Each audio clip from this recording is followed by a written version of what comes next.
Olvidé mi teléfono en el restaurante después de cenar con mi hijo. Cuando volví a buscarlo, la camarera cerró la puerta con llave y susurró: «Guárdate esto para ti. Voy a enseñarte la grabación de la cámara sobre tu mesa, pero prométeme que no te vas a desmayar».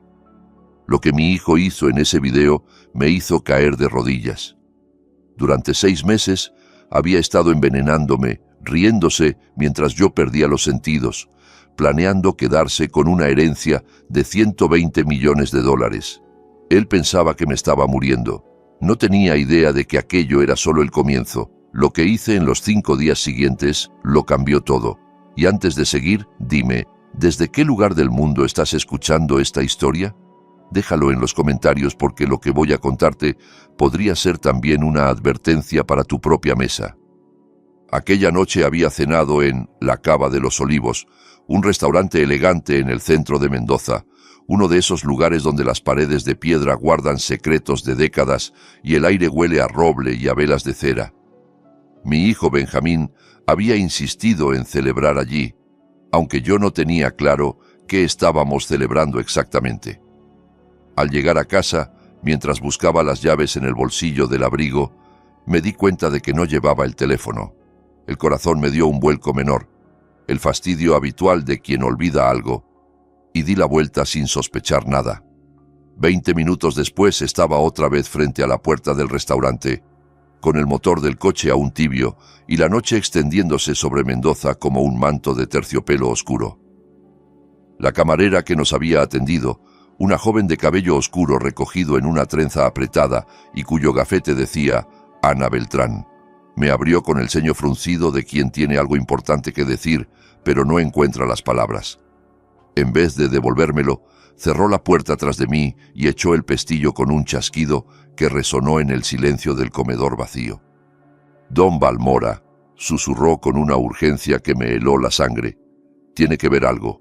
Sus manos temblaban mientras me guiaba por el comedor ya vacío, esquivando sillas apiladas y mesas cubiertas con manteles blancos que parecían fantasmas en la penumbra. Me condujo hasta un cuartito de almacén estrecho y desordenado, lleno de cajas de vino y estantes metálicos cargados de suministros. Mi teléfono descansaba junto a un monitor de seguridad encendido, su pantalla emitiendo un resplandor azulado que iluminaba el rostro tenso de Ana.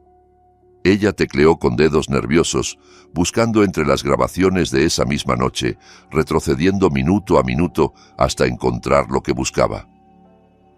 «Podría perder mi trabajo por esto», murmuró sin mirarme, con la voz quebrada por algo que entonces no supe identificar. Quizá miedo, quizá indignación, quizá compasión, pero no puedo quedarme callada. Hay cosas que una persona no puede guardar sin que le pudran el alma. La pantalla mostró la mesa 12, nuestra mesa, la cena que había terminado apenas una hora antes. Me vi a mí mismo sentado frente a mi hijo, con la copa de vino en la mano y una expresión de cansancio que ahora entendía de otra manera. Retrocedamos un poco en el tiempo, a esa misma cena, cuando yo luchaba por sentir el sabor de un Cabernet de $200. El vino se suponía magnífico, Reserva Altamira, 96 puntos, según la carta escrita con caligrafía elegante. Para mí no era más que líquido tibio deslizándose por mi garganta, una sustancia sin alma ni carácter. Las notas complejas que debería haber distinguido, la cereza negra, el tabaco, el toque de vainilla del roble francés, eran fantasmas que se burlaban de mí desde algún lugar inaccesible de mi memoria gustativa. Llevaba meses así, convencido de que mi cuerpo finalmente me estaba traicionando, rindiéndose ante el peso implacable de los años. «Papá, te ves fatal», se inclinó mi hijo Benjamín, 37 años, vicepresidente de ventas de Bodega Balmora, la empresa que yo había levantado desde cero con estas mismas manos que ahora temblaban sin razón aparente. «Esos mareos están empeorando. ¿No crees que deberías tomarte unas vacaciones largas?» Su tono era de preocupación filial, pero había algo en sus ojos, un brillo fugaz, que mi mente aturdida no supo interpretar. A su lado, mi nuera Fernanda asentía con expresión grave, envuelta en seda verde esmeralda y adornada con oro de más, siempre con oro de más, como si necesitara recordarle al mundo constantemente su posición. Sus dedos largos y manicurados jugaban con el pie de su copa mientras me observaba con una mezcla de condescendencia y algo que ahora reconozco como impaciencia mal disimulada. El médico fue claro, Teodoro. Había dicho días antes, durante una de esas visitas a la finca, que cada vez se sentían más como inspecciones que como encuentros familiares. Es una degeneración propia de la edad. Tienes que aflojar antes de que pase algo serio. El mundo se inclinaba cada vez que giraba la cabeza demasiado rápido, como si el suelo decidiera jugarme una broma cruel. Llevaba meses perdiendo el olfato, primero sutilmente, confundiendo aromas que antes distinguía con facilidad, luego de forma más pronunciada, hasta que las flores del jardín se volvieron mudas. El gusto le siguió poco después, robándome primero los matices y después los sabores fundamentales. Los mareos llegaban en oleadas imprevisibles y aterradoras, dejándome aferrado a muebles y paredes como un marinero en un barco azotado por la tormenta. A mis 68 años, quizá tenían razón. Quizá mi cuerpo simplemente se estaba rindiendo, abandonándome como abandonan los viejos robles sus hojas en otoño. «Los poderes notariales», dijo Benjamín con una dulzura calculada, inclinándose hacia mí como si fuera a compartir un secreto entre padre e hijo. «Fírmalos la semana que viene, papá. Déjame a mí el día a día, las reuniones con distribuidores, las negociaciones con importadores, todo ese estrés que ya no necesitas cargar. Tú al fin podrás descansar, disfrutar de la finca, pasear por los viñedos sin preocupaciones». Llevaba 40 años levantando esa bodega, comenzando con apenas 3 hectáreas de viñedo heredadas de mi padre y un sueño que muchos consideraban delirante. 3 generaciones de sangre Valmora en esa tierra, 3 generaciones de sacrificios, de heladas tempranas combatidas con fogatas nocturnas, de sequías superadas con ingenio y terquedad. Pero ya no podía ni saborear mis propios vinos, esas creaciones que antes me hablaban de la tierra, del clima, del año en que nacieron. Me había desmayado 2 veces en el último mes, una vez en la bodega, cayendo contra las barricas de roble como un muñeco roto, y otra en mi propio despacho, despertando en el suelo con el rostro de Martín, mi capataz, flotando sobre mí lleno de preocupación. «Está bien», cedí al fin, sintiendo que las palabras me costaban más de lo que deberían. «Firmaré la semana que viene». El alivio que cruzó el rostro de mi hijo debería haberme consolado, la alegría de un padre al ver que su heredero está listo para tomar las riendas. Pero algo frío se instaló en mi pecho, una incomodidad sin nombre que atribuí al agotamiento. Terminamos de cenar entre conversaciones superficiales sobre la próxima cosecha y los nuevos contratos de exportación. Benjamín pagó la cuenta con una generosidad inusual, dejando una propina que hizo sonreír a Ana cuando recogió los billetes. Dejé el teléfono sobre la mesa sin notarlo, mi mente demasiado nublada para prestar atención a detalles mundanos, y me fui apoyándome discretamente en el brazo de mi hijo. Solo cuando iba a mitad de camino a casa, con las luces de Mendoza brillando en el espejo retrovisor, palpé el bolsillo vacío y di la vuelta, pensando que sería una simple ida y vuelta para recoger un aparato. Ana Beltrán, en cambio, me iba a entregar algo mucho más valioso y mucho más terrible: la verdad. En el monitor del cuarto de almacén vi la cena rebobinarse como una película proyectada al revés. Los comensales caminaban hacia atrás, los camareros recogían platos que volvían a llenarse, las velas se alargaban en lugar de consumirse. Ana detuvo la grabación en el momento exacto en que yo me levantaba rumbo al baño, excusándome con un gesto de la mano. En cuanto mi espalda desapareció del encuadre, Benjamín se movió con una rapidez ensayada que me heló la sangre. Miró a su alrededor con esa cautela furtiva del ladrón experimentado, verificando que nadie observaba, y entonces metió la mano en el bolsillo interior de su saco de lino azul marino. Sacó un pequeño frasquito de cristal, del tamaño de un pulgar, con un líquido transparente que brillaba bajo las luces del restaurante. Lo destapó con el pulgar en un movimiento practicado, sin torpeza, sin dudas, y vació el contenido en mi copa de vino, la misma de la que bebería al regresar, sin sospechar nada. Fernanda lo vio. No lo detuvo. Giró ligeramente el cuerpo con la gracia de una bailarina, tapando la maniobra de posibles miradas curiosas, y sonrió con una complicidad que me revolvió el estómago incluso a través de la pantalla. Pero eso no fue lo peor, no fue ni remotamente lo peor. La grabación continuó y yo aparecí de nuevo en el encuadre, volviendo del baño con pasos inseguros, aferrándome discretamente al respaldo de una silla para no tambalearme.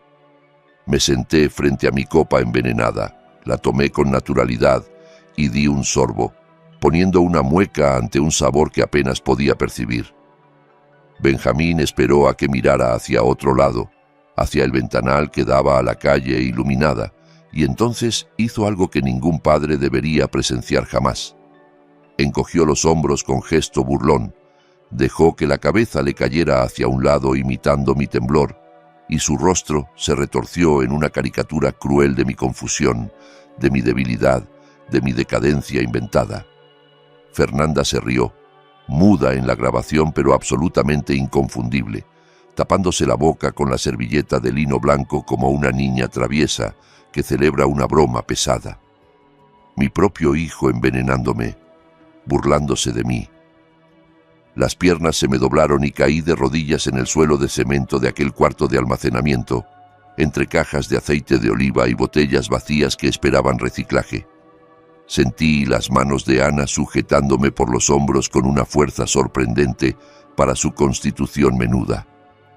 «Lo siento tanto, don Teodoro, lo siento tanto», repetía una y otra vez, su voz quebrándose con cada palabra. No sabía qué hacer, no sabía a quién contárselo, pero no podía quedarme callada, no podía. No sé cómo logré salir de allí. Los minutos siguientes son un borrón de imágenes inconexas. El pasillo del restaurante alargándose como en una pesadilla, las puertas de vidrio abriéndose al aire nocturno, el estacionamiento de grava crujiendo bajo mis zapatos. Ana me acompañó tambaleante a través del aparcamiento, con mi teléfono apretado en una mano que no dejaba de temblar. El aire de la noche debería oler a jazmín. Los jardines del restaurante eran famosos precisamente por eso, por esas enredaderas de jazmín que trepaban los muros de piedra y perfumaban las mesas del patio. Yo no olía nada, solo el vacío donde antes estaban mis sentidos, solo la ausencia cruel de todo lo que mi hijo me había robado. «No puede conducir así», dijo Ana plantándose frente a mí con los brazos cruzados. «Mire cómo tiembla, podría matarse en la carretera». «Estoy bien», mentí buscando las llaves del coche con dedos torpes. «No lo está». Su rostro joven se endureció bajo la luz amarillenta de los focos del estacionamiento, mostrando una determinación que contrastaba con su apariencia frágil. «¿Qué va a hacer ahora, don Teodoro? ¿Qué piensa hacer con lo que acaba de ver?» Una sola idea ardía entre el choque y la náusea, una llama pequeña pero feroz que se negaba a apagarse. Tenía 5 días. La reunión del consejo era el viernes, el último viernes antes de que Benjamín asumiera el control total de todo lo que yo había construido. Si no hacía nada, la semana siguiente mi hijo controlaría una fortuna de $120 millones. Para el mes próximo, yo sería un estorbo aparcado en algún departamento frente al mar, uno de esos ancianos que miran el horizonte sin ver nada, mientras mi heredero destruía 40 años de trabajo con la misma indiferencia con la que había vaciado ese frasquito en mi copa. «Esto termina el viernes», dije, sorprendiéndome de lo firme que sonaban mis propias palabras en medio del temblor que sacudía mi cuerpo entero. Acababa de ver a mi hijo envenenarme, reírse de ello como si fuera el chiste más gracioso del mundo, cualquier enfermedad que yo creyera tener, toda esa degeneración propia de la edad, que habían diagnosticado los médicos con expresiones graves y palmaditas condescendientes en el hombro, era una mentira cuidadosamente construida. Benjamín llevaba meses, quizá más, envenenándome poco a poco, debilitándome hasta que firmara la cesión de mi vida entera. Pero tenía 5 días. 5 días para averiguar qué estaba usando, por qué lo hacía y cómo detenerlo. 5 días para salvar todo lo que mi familia había construido en 3 generaciones de sangre, sudor y lágrimas. Ana me apretó el brazo con una familiaridad que en otras circunstancias habría sido inapropiada entre un cliente y una camarera, pero que en ese momento se sintió como un salvavidas lanzado a un hombre que se ahoga. «Dígame, ¿cómo puedo ayudar?», pidió, y en sus ojos vi algo que había olvidado que existía en el mundo. Bondad genuina, sin segundas intenciones, sin cálculos de beneficio. Aún no tenía respuesta para ella, pero allí, de pie en aquel estacionamiento de grava bajo un cielo sin estrellas, con la traición tan fresca como una herida abierta que sangraba sin cesar, supe con absoluta claridad una sola cosa. Aquello terminaba el viernes. No importaba lo que tuviera que hacer, no importaba a quién tuviera que enfrentar, no importaba si me quedaba sin hijo en el proceso. Aquello terminaba el viernes. El pequeño laboratorio de la casa de carruajes olía a mi padre. Roble, alcohol y 40 años de trabajo meticuloso destilados en rastros químicos que impregnaban cada superficie, cada herramienta, cada rincón de aquel espacio sagrado. Era pasada la medianoche cuando abrí la puerta con la llave que siempre llevaba colgada del cuello. Pero dormir no era una opción después de haber visto a mi hijo envenenarme en una pantalla de seguridad. Las luces fluorescentes zumbaban sobre mi cabeza con ese sonido familiar que había acompañado tantas noches de experimentación y descubrimiento, iluminando equipos que mi abuelo había traído desde Europa en los años 30, matraces de vidrio con bordes pulidos por el uso, serpentines de cobre bruñidos por 3 generaciones de manos Balmora, balanzas de precisión que aún funcionaban con la exactitud de relojes suizos. Aquella noche los necesitaba para algo que ningún Balmora antes que yo había necesitado, para que me dijeran exactamente cómo me estaba matando mi propio hijo. El saco que había llevado a la cena tenía una mancha de vino en la manga, un pequeño derrame que en su momento me había molestado pero que ahora se convertía en evidencia crucial. Corté con tijeras quirúrgicas el trozo de tela manchado, con cuidado de no contaminar la muestra con residuos de mis manos. Lo metí en un tubo de ensayo, añadí disolvente con la precisión de quien ha repetido ese gesto miles de veces, lo sellé y lo agité hasta que la mancha se disolvió en un líquido turbio que contenía, sin saberlo yo aún, las respuestas que buscaba. Mientras la muestra se preparaba, bajé mis viejos manuales de toxicología de los estantes superiores del laboratorio, volúmenes polvorientos de la Universidad Nacional de Cuyo que no abría desde los años del posgrado. Las páginas amarillentas crujían bajo mis dedos mientras buscaba información sobre compuestos que afectaran el sistema sensorial sin causar muerte inmediata. Si había veneno en mi sistema, el análisis químico lo revelaría. Todo deja rastros, me había enseñado mi padre mientras me mostraba cómo identificar enfermedades de la vid observando las manchas en las hojas. Incluso la traición más cuidadosamente ocultada deja rastros para quien sabe mirar. El cromatógrafo necesitó 1 hora y media para calentarse y correr la muestra, 1 hora y media de espera que pasé dando vueltas por el laboratorio como un animal enjaulado, con la mente saltando de posibilidad en posibilidad. ¿Qué compuesto podía destruir gusto y olfato sin matarme de inmediato? ¿Qué sustancia haría que un médico, incluso uno competente, confundiera el cuadro con una simple degeneración senil? Pensé en metales pesados, en neurotoxinas, en compuestos industriales, recorriendo mentalmente el catálogo de venenos que había estudiado décadas atrás por curiosidad académica, sin imaginar jamás que algún día necesitaría ese conocimiento para salvar mi propia vida. Cuando por fin la impresora escupió los resultados con su característico zumbido mecánico, tuve mi respuesta en forma de 2 picos químicos nítidos, inconfundibles, que se alzaban en el cromatograma como acusaciones escritas en tinta científica. Un quelante de zinc, diseñado para unirse al zinc en la sangre y arrastrarlo fuera del cuerpo a través de los riñones con eficiencia despiadada. Y un bloqueador de receptores de sulfito, un producto de química industrial usado en pruebas de producción vinícola, jamás pensado para consumo humano, jamás probado en seres vivos con intención de curar. Juntos eran una maldad brillante, una combinación diabólicamente elegante que solo alguien con conocimientos muy específicos podría haber diseñado. La deficiencia de zinc destruye el gusto y el olfato de forma gradual, casi imperceptible, imitando el envejecimiento natural con una perfección que engañaría a cualquier médico. El bloqueador de sulfito atacaba en específico los receptores que detectan los compuestos aromáticos del vino, saboteando justo el sentido alrededor del cual había construido mi vida entera, mi identidad, mi razón de ser. No estaba perdiendo el paladar por viejo.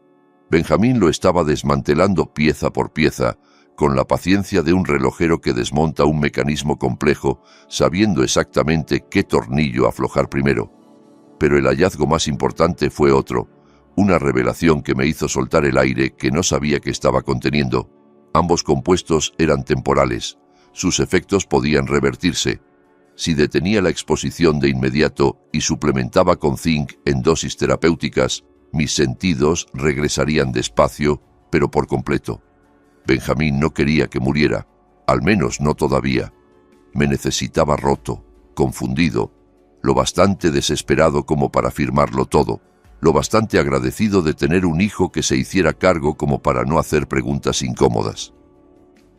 Dejé el laboratorio cuando el primer gris del amanecer asomaba por el horizonte y volví a la casa principal con los resultados del análisis en el bolsillo de la bata. Benjamín y Fernanda se habían marchado a su departamento en Buenos Aires después de la cena. Venían a la finca 3 o 4 veces por semana para supervisar, según decían ellos, para vigilar al viejo que se muere, sabía ahora yo, pero dormían en la ciudad. La casa era toda mía, y esa noche se sentía diferente, como si las paredes mismas hubieran cambiado al enterarse de la traición que albergaban. Empecé por la cocina, revisando cada armario, cada estante, cada rincón donde pudiera esconderse el veneno. En el armario de las vitaminas encontré lo que buscaba. Las botellitas de suplementos que Benjamín me había regalado 3 meses antes sonreían con etiqueta verde y tipografía amigable. Fuerza natural. Soporte de zinc para tu salud, papá. Recordé el día que me las dio, su sonrisa afectuosa mientras insistía en que las tomara todos los días, su preocupación aparentemente genuina por mi bienestar. Despegué cuidadosamente la etiqueta, sintiendo que el corazón me latía en los oídos. Debajo, en letras negras y rojas que parecían gritar su acusación, se leía: Vintex Global, División de Soluciones Industriales, lote de prueba Alfa 7, no apto para consumo. El veneno, reempaquetado como suplemento vitamínico, entregado por mano de mi propio hijo con una sonrisa y un beso en la frente.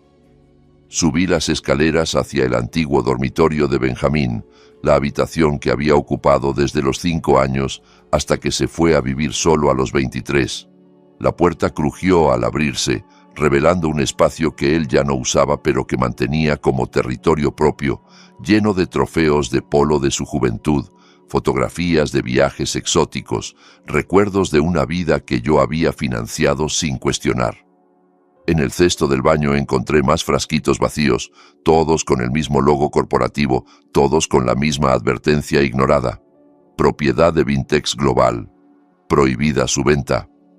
Alguien le estaba abasteciendo, alguien con acceso a químicos industriales de alta pureza y una ausencia absoluta de conciencia, alguien que veía en mi destrucción una oportunidad de negocio.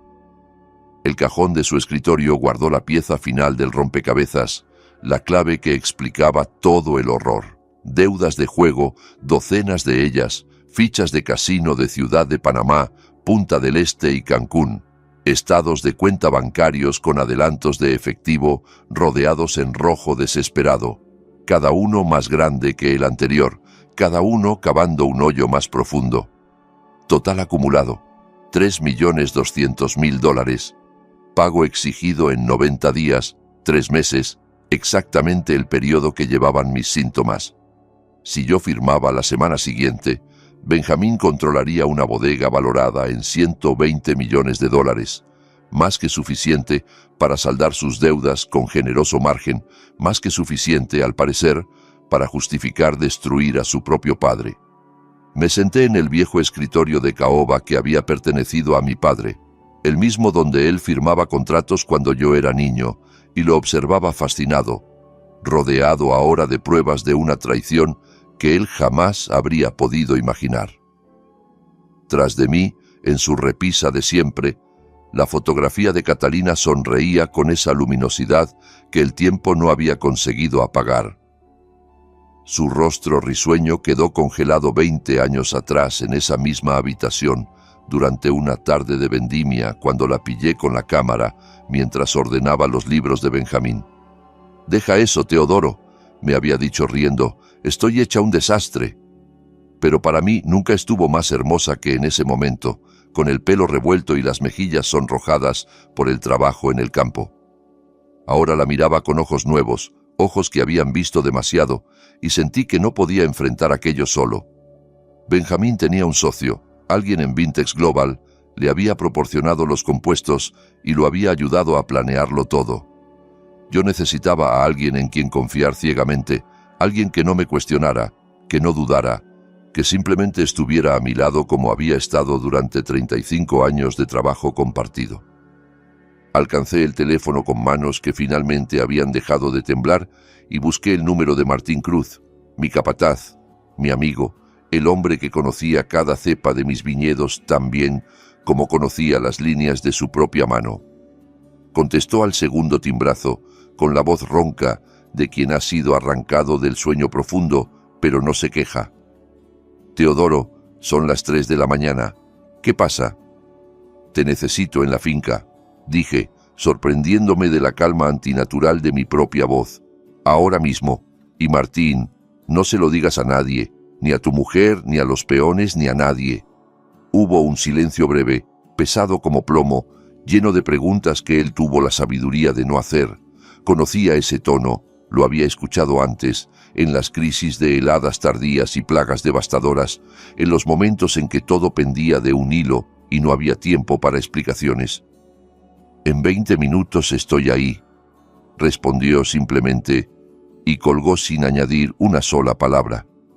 Miré los viales alineados sobre el escritorio como soldaditos de vidrio, cada uno conteniendo las pruebas de mi destrucción planificada. Vintex Global. Para el viernes sabría exactamente quiénes eran, conocería sus rostros, sus nombres, sus motivaciones. Y ellos aprenderían lo que ocurre cuando se meten con un Balmora. El sábado por la mañana, después de una noche en vela planificando cada detalle con Martín, hice la llamada que pondría todo en marcha. Respiré hondo 3 veces antes de marcar, ensayando mentalmente mi papel, preparándome para la actuación más importante de mi vida. Mi voz temblaba cuando Benjamín contestó, pero no por debilidad real, sino por el esfuerzo deliberado de sonar débil, de interpretar al anciano moribundo que él creía haber creado. «Benjamín, no puedo esperar a la semana que viene. Ven hoy, trae los papeles». Hubo un silencio al otro lado de la línea, un silencio que me imaginé lleno de sonrisas contenidas y miradas de triunfo compartidas con Fernanda. Luego su tono cuidadosamente compuesto. «Papá, ¿estás seguro? Suenas... no sé, suenas muy mal».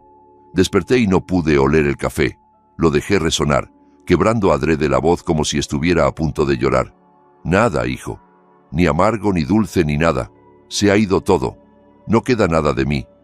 Escuché un murmullo apagado en su lado de la línea, seguramente consultando con Fernanda, probablemente celebrando en silencio. Cuando volvió a hablar, su voz estaba pulida por una emoción que intentaba disimular, pero que yo ahora podía reconocer perfectamente. El júbilo del cazador que ve a su presa caer en la trampa. «Estaremos allí a las 2, papá. Gracias por confiar en nosotros. De verdad, gracias».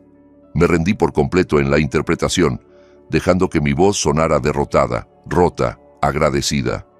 «Solo quiero que esto se acabe, hijo. Solo quiero descansar». A las 2 en punto de la tarde, el Mercedes negro de Benjamín apareció por el camino de entrada flanqueado de álamos centenarios.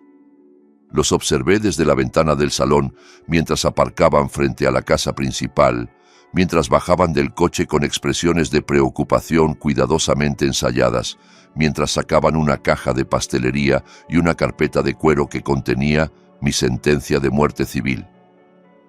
Los poderes notariales venían preparados por algún abogado cómplice, perfectos en su redacción, listos para recibir una firma temblorosa. Los recibí en bata, apoyándome pesadamente en el marco de la puerta principal, como si apenas pudiera mantenerme en pie, permitiendo que la mano me temblara al extenderla hacia mi hijo.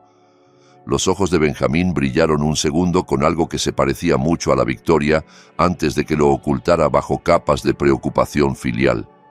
«Papá, estás hecho polvo. Deberías estar en cama». «Me siento hecho polvo». Me arrastré hacia la sala con pasos de anciano, cada movimiento calculado para reforzar su imagen de mí como un hombre acabado. «¿Qué es ese olor? Algo se está quemando, ¿no lo huelen?» Fernanda dejó el pastel sobre la mesa ratona, una tarta de chocolate de aspecto impecable que seguramente había costado una fortuna en alguna pastelería de moda. «Chocolate, Teodoro, tu favorito. Lo trajimos especialmente para celebrar».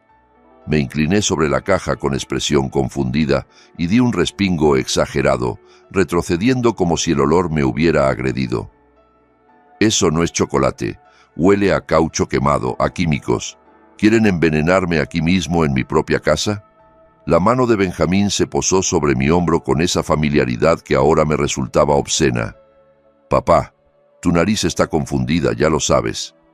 El doctor explicó que esto pasaría, que los olores se mezclarían en tu cabeza. Vamos a firmar esto rápido y te vas a descansar, ¿sí? Necesitas tranquilidad». Extendió los documentos sobre la mesa de café con un gesto practicado. Poder general amplio e irrevocable, papel marfil de gramaje caro con el sello del abogado en relieve al pie, mi nombre completo esperando una firma que lo entregaría todo. Teodoro Alejandro Balmora Montes, cedente. Benjamín Teodoro Balmora Reyes, cesionario. Alargué la mano hacia la pluma que Fernanda sostenía como una ofrenda, tanteé torpemente las gafas de lectura en el bolsillo de la bata, las saqué con dedos torpes y las dejé caer al suelo. Al incorporarme para recogerlas, mi codo, accidentalmente, golpeó la jarra de agua que descansaba junto a los documentos. Cristal contra madera, un sonido casi musical.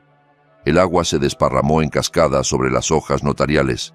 La tinta corrió en ríos azules y negros. El sello oficial se deshizo como acuarela bajo la lluvia. ¡No! Benjamín se lanzó sobre los papeles con las manos extendidas, pero era demasiado tarde. El poder notarial estaba completamente arruinado, reducido a una masa de papel mojado y tinta diluida. «Lo siento», dije, dejando que la voz se quebrara con un sollozo que sonó absolutamente convincente. «Lo siento mucho, hijo. Mis manos ya no responden, ya no controlo nada».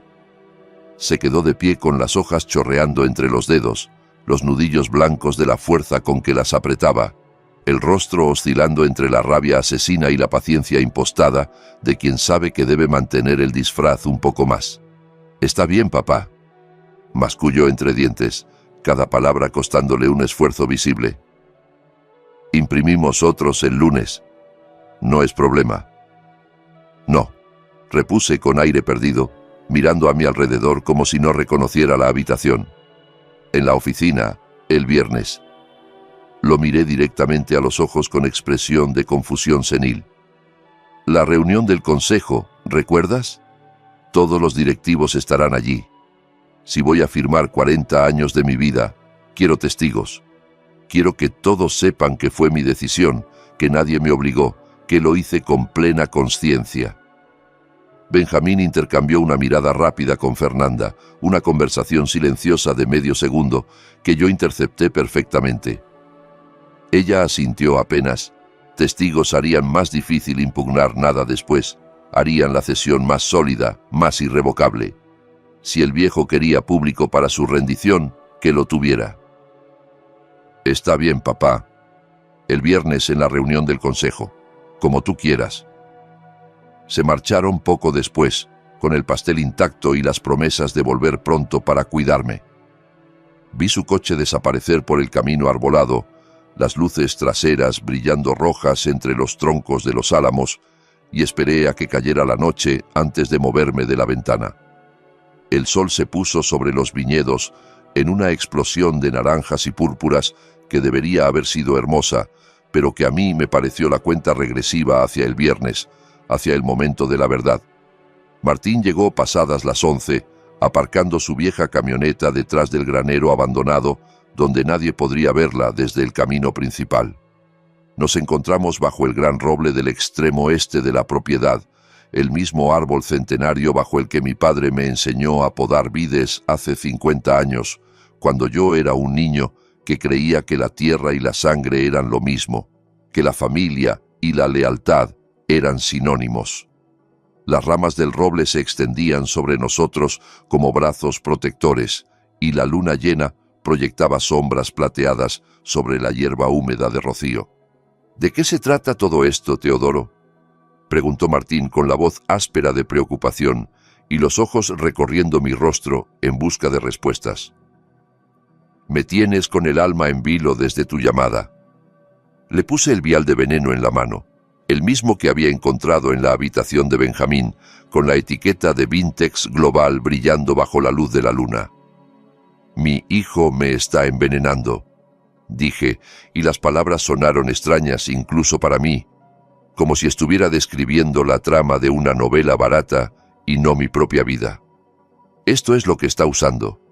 Lleva meses administrándomelo, disfrazado de vitaminas.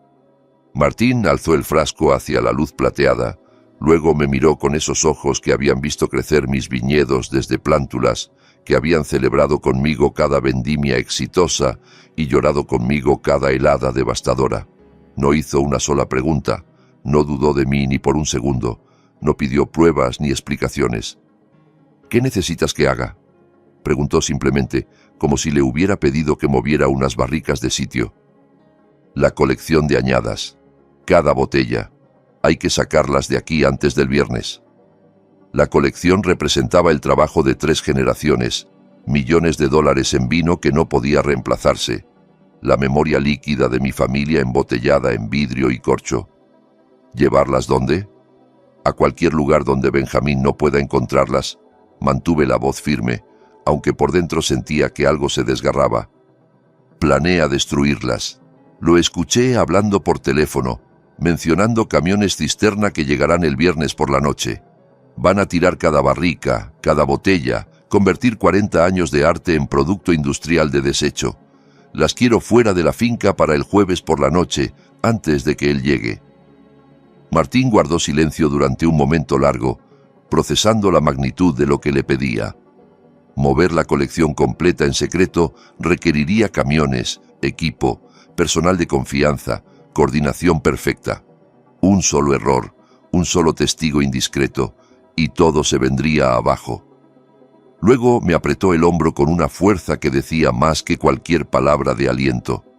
El vino estará a salvo, viejo amigo. Te lo juro por mi madre, que en paz descanse. 35 años juntos significaban confianza, sin necesidad de explicaciones largas, pero vi en sus ojos que comprendía perfectamente el riesgo. Sabía que lo que le pedía podía costarnos todo si fallábamos.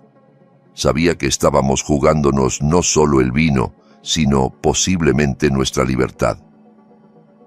El jueves por la noche, repetí, sintiendo que sellábamos un pacto más solemne que cualquier contrato notarial. Martín asintió una sola vez y se perdió en la oscuridad sin añadir nada más. Me quedé solo bajo el roble, con la brisa nocturna acariciándome el rostro, mirando hacia la casa donde mi hijo había intentado robarme no solo la fortuna, sino la vida misma. Faltaban 4 días para el viernes. El final había empezado. Durante los 4 días siguientes interpreté el papel del patriarca moribundo, con la dedicación de un actor que se juega su vida en cada escena.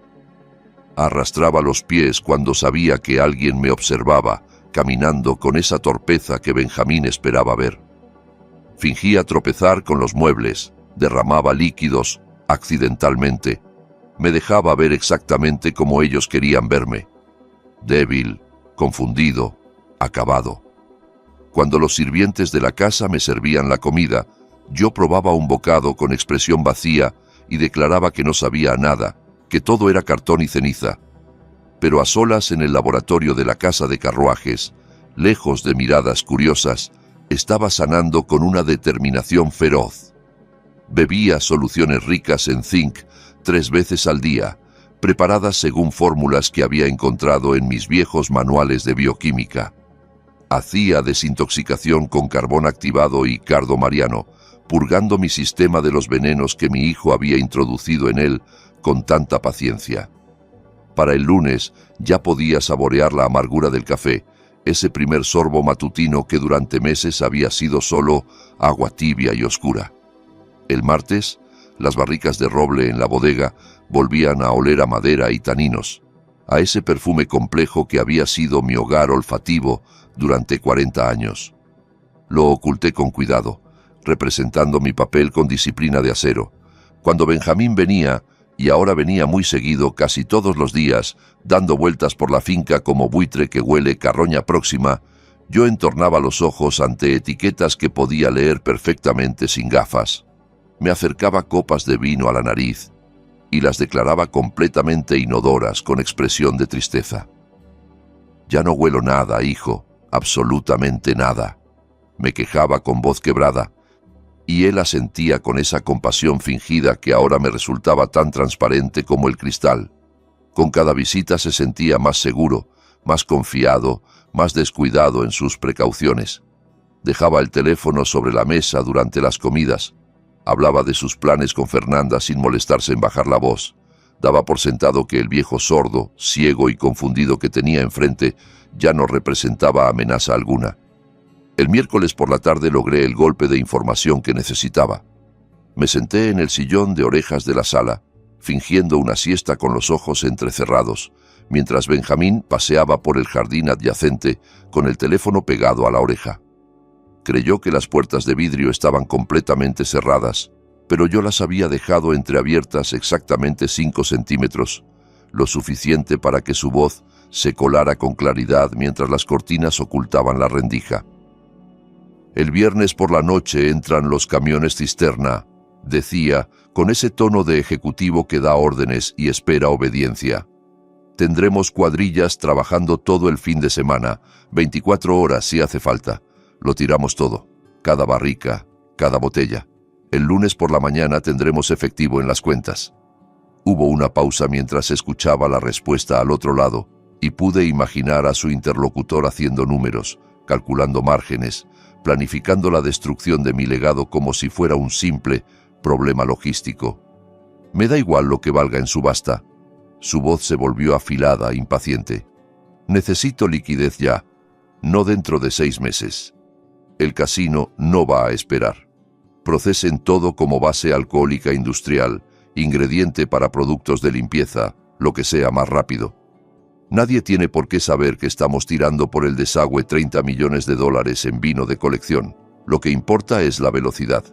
Sentí los dedos clavarse en el reposabrazos del sillón hasta que los nudillos me dolieron. 30 millones en vino, convertidos en materia prima para desengrasantes y limpiadores de baño.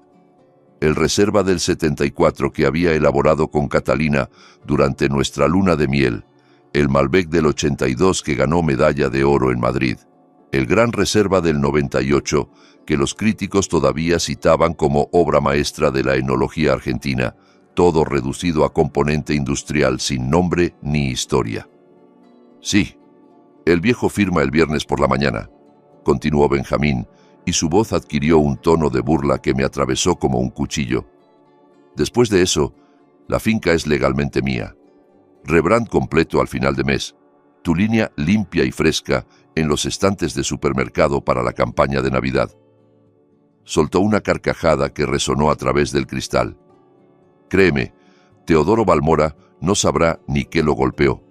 Para cuando se dé cuenta de lo que estamos haciendo con su precioso legado, estará demasiado senil para detenerlo. Probablemente ni siquiera recordará su propio nombre. La llamada terminó con promesas de más conversaciones y brindis anticipados por el éxito.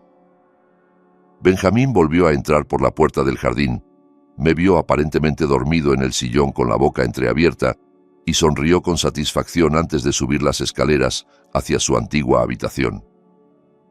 Esperé hasta escuchar el ruido del agua de la ducha, luego me levanté con movimientos silenciosos y subí tras él. Su portafolio de cuero italiano descansaba abierto sobre la cama, con documentos derramándose sobre la colcha como una invitación. ¿Arrogancia extrema o estupidez terminal? Quizá ambas cosas. La mezcla perfecta de quien se cree ya victorioso. Dentro, encontré la propuesta de rebranding completa, un documento de 20 páginas producido por alguna agencia de marketing sin escrúpulos.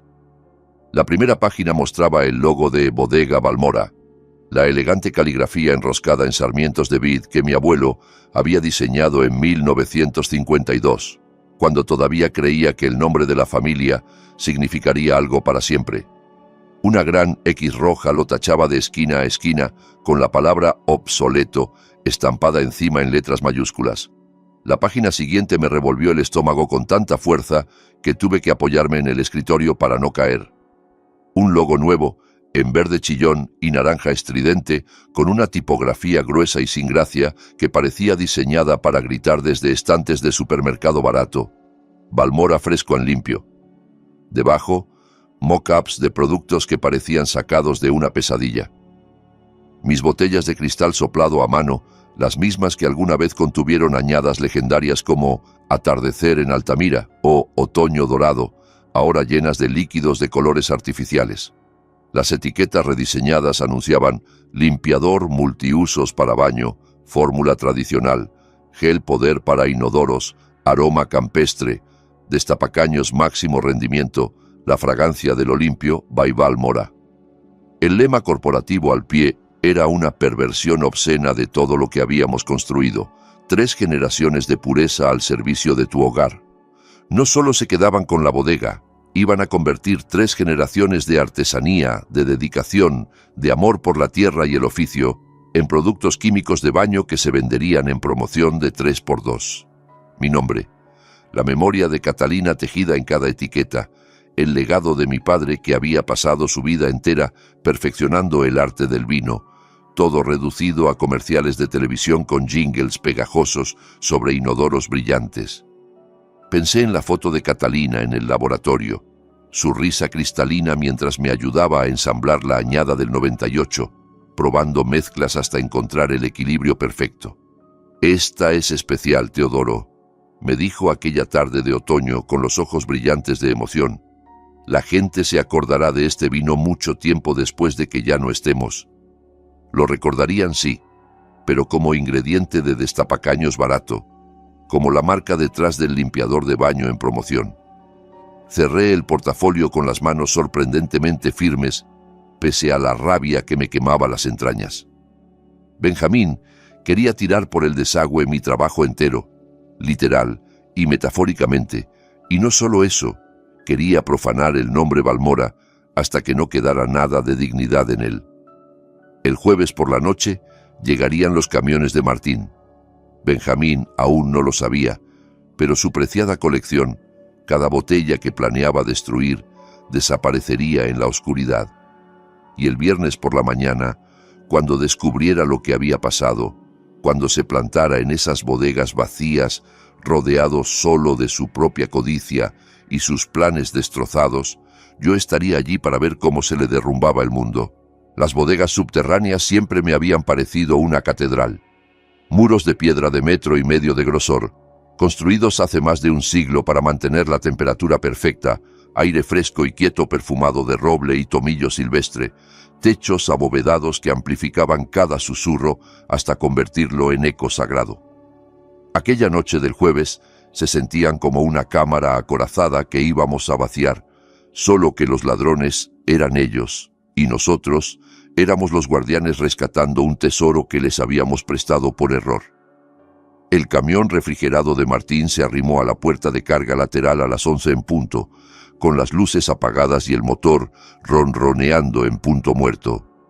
3 peones de viñedo de absoluta confianza, hombres que trabajaban con nosotros desde hacía décadas, bajaron de la cabina con gestos graves y manos enguantadas. Nadie habló más de lo estrictamente necesario. Cada palabra era un riesgo, cada sonido podía alertar a oídos que no sabíamos si escuchaban. Trabajamos en silencio durante horas, comunicándonos con gestos y miradas, moviéndonos por la bodega con la precisión de una operación militar. El tintineo suave del cristal contra el cristal era el único sonido mientras las botellas deslizaban con infinito cuidado desde sus nichos de madera hacia las cajas acolchadas con espuma especial. 40 años de mi vida descansaban en esos muros, cada añada un recuerdo embotellado, cada botella una historia que podía contar con solo leer la etiqueta. El Malbec 1974, elaborado durante el verano de mi luna de miel con Catalina, cuando todavía creíamos que el tiempo era infinito y que la felicidad venía en cosechas anuales.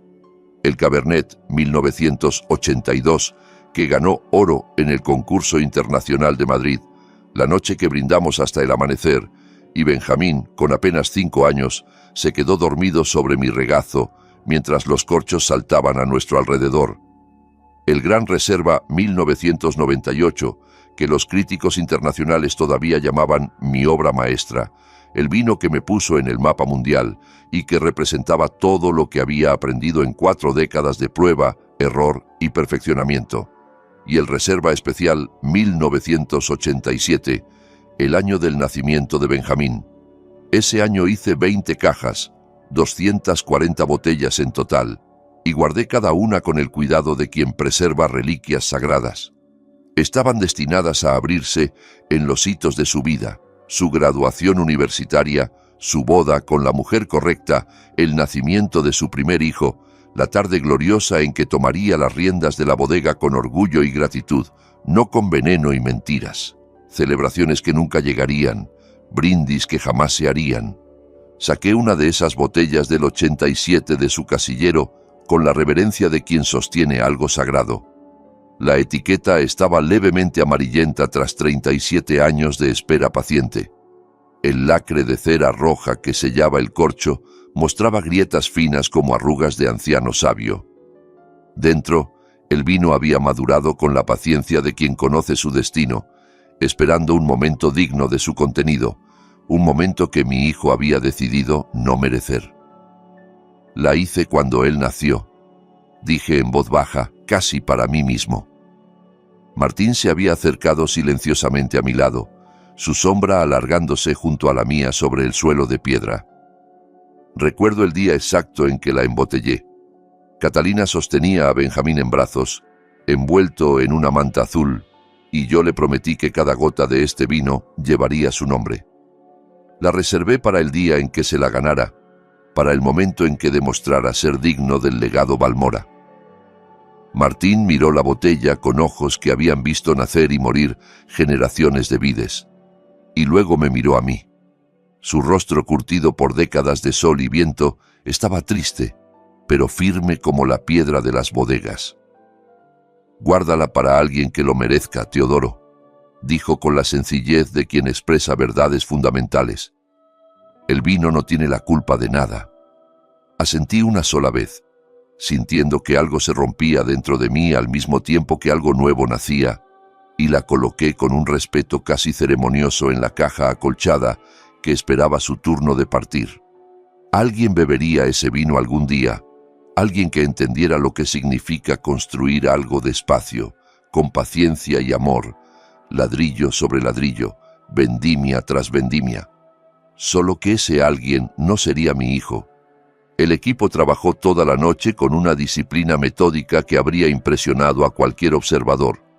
Cada botella se catalogó en una lista que Martín guardó en el bolsillo interior de su chaqueta, se envolvió en papel protector libre de ácido y se cargó en los camiones con control de temperatura que esperaban en fila como soldados obedientes.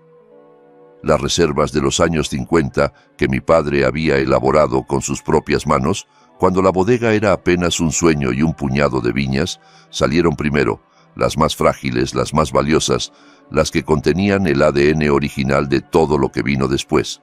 Después fueron las añadas de los 60 que consolidaron la reputación de Balmora en toda Argentina, los vinos que pusieron nuestro nombre en las cartas de los mejores restaurantes de Buenos Aires. Luego, los experimentales de los 70, cuando empecé a jugar con barricas de roble húngaro y técnicas que los tradicionalistas consideraban heréticas. Finalmente, las joyas de las décadas recientes, cada una esperando alcanzar su plenitud como esperan los hijos alcanzar la madurez. Las reemplazamos con señuelos cuidadosamente preparados.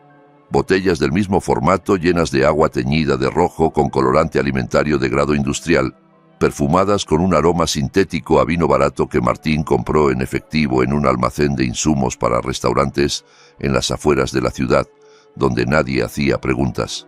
A simple vista, en la penumbra de la bodega, parecían absolutamente auténticas, hileras perfectas de botellas que brillaban con promesas falsas. De cerca, si alguien se molestaba en abrirlas, eran completamente inútiles, igual que las promesas de mi hijo.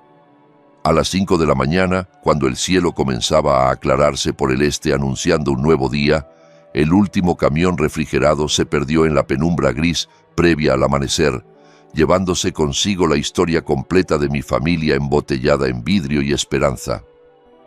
Las bodegas lucían absolutamente idénticas a como habían lucido durante los últimos 40 años, botellas brillando en sus estantes con las etiquetas hacia afuera, motas de polvo flotando en un aire que todavía olía a roble y misterio.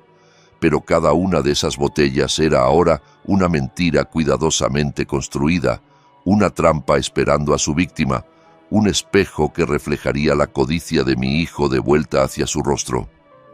Cerré con llave la pesada puerta de la bodega, sintiendo el peso del hierro antiguo en mis manos, y regresé a la casa principal, caminando despacio entre las hileras de viñas que comenzaban a despertar con la luz del alba. Logré dormir 2 horas inquietas en el sofá del despacho, con sueños fragmentados llenos de botellas que se rompían y voces que susurraban traiciones. Al despertar, el sol se alzaba triunfante sobre el viñedo, dorando cada hoja, cada racimo, cada gota de rocío que brillaba como diamante efímero. Me duché con agua fría para despejar los últimos vestigios de cansancio y me vestí con cuidado deliberado. No con el cardigan descolgado y las pantuflas gastadas que Benjamín esperaba encontrar, sino con mi traje de lana gris marengo de corte impecable, el mismo que había llevado al entierro de Catalina 10 años atrás, el mismo que guardaba para las ocasiones más solemnes de mi vida. Aquel día no iba a enterrar a una persona, sino algo quizá más doloroso, la ilusión de que mi hijo era quien yo creía que era. La reunión del consejo comenzaba a las 9 en las oficinas de Buenos Aires. Tomé café en la cocina, solo, y pude saborearlo de verdad por primera vez en meses, amargo, complejo, real, exactamente como debía ser. Me miré al espejo del recibidor antes de salir. Ojos claros y alerta, manos firmes como no lo habían estado en mucho tiempo, mentón levantado con la dignidad de quien sabe que la justicia está de su lado. Benjamín creía que ya había ganado, que el anciano confundido firmaría cualquier papel que le pusieran delante y desaparecería de su vida como un estorbo finalmente resuelto.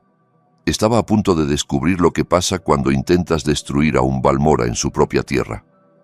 El viernes por la mañana, de pie frente al espejo del vestidor ajustándome el nudo de la corbata con dedos expertos, sentí la mirada de Catalina desde la fotografía enmarcada sobre la cómoda. 10 años habían pasado desde que la perdí, pero su voz me sonaba tan nítida como si estuviera sentada en el borde de la cama, observándome vestirme como hacía cada mañana de nuestra vida juntos. «Haz lo correcto, Teodoro, no lo fácil», solía decirme cuando enfrentaba decisiones difíciles en el negocio. «Lo fácil es para los cobardes, y tú no eres cobarde». Aquella fotografía se tomó en plena vendimia, 20 años atrás, cuando el mundo todavía tenía sentido. Llevaba su viejo sombrero de paja con la cinta descolorida, riéndose a carcajadas de algo que yo había dicho, con manchas de jugo de uva en la blusa blanca y el pelo revuelto por el viento de marzo. Benjamín tenía 17 años entonces. Todavía era el hijo que yo creía conocer. Antes del juego, antes de Fernanda, antes del veneno que ahora corría por mis venas en retirada. Recordé sus últimos días en el hospital, los de Catalina, cuando el cáncer de páncreas se la llevó en 6 meses crueles, que parecieron durar una eternidad y un instante al mismo tiempo. Casi al final, cuando la morfina difuminaba todo excepto su voluntad inquebrantable, me apretó la mano con una fuerza sorprendente. «Cuida de Benjamín», susurró, cada palabra un esfuerzo. cada sílaba un regalo que se negaba a dejar sin entregar. Es más frágil de lo que parece. Necesita guía. Yo le prometí que lo haría, que velaría por nuestro hijo como habíamos velado juntos durante todos esos años, que no permitiría que se perdiera en el mundo sin su madre para orientarlo. Te fallé, murmuré ahora a la fotografía, sintiendo que las palabras me quemaban la garganta. No pude salvarlo de sí mismo, pero puedo detenerlo antes de que destruya todo lo que amaste. La duda, esa fiel compañera de las grandes decisiones, asomó como siempre lo hacía en los momentos cruciales. Podía firmar los papeles, aceptar el departamento frente al mar que seguramente tendrían preparado para mí, desaparecer en un retiro silencioso mientras mi hijo hacía lo que quisiera con mi legado.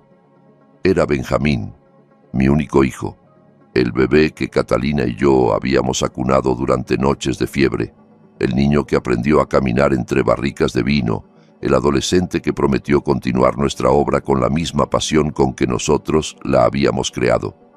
Pero entonces recordé otra frase de Catalina, pronunciada muchos años atrás, cuando un competidor intentó acosarnos para que vendiéramos la bodega a precio de saldo. No dejes que nadie destruya lo que amas, Teodoro, ni por dinero, ni por paz, ni por la ilusión de armonía familiar, aunque ese alguien sea de tu sangre, porque la sangre no siempre es garantía de nada. Tomé las 2 decantadoras de cristal tallado que había preparado la noche anterior y las coloqué con cuidado en el portafolio junto a los documentos que cambiarían todo. Una contenía agua mineral para los miembros del consejo que quisieran refrescarse. La otra guardaba mi pieza de resistencia, vino barato de supermercado combinado con una pequeña dosis del mismo veneno que Benjamín me había administrado durante meses, lo suficiente para que cualquier nariz normal lo detectara como extraño, como químico, como absolutamente impropio de una copa. Antes de salir de la habitación, miré el teléfono sobre la mesita de noche. La noche anterior, tras confirmar que los camiones de Martín habían llegado a su destino seguro con toda la colección intacta, había hecho una última llamada crucial. Al comisario Jaime Porras de la Policía Federal, un hombre al que conocía desde hacía 20 años, desde que su padre trabajaba en nuestros viñedos durante las temporadas de cosecha.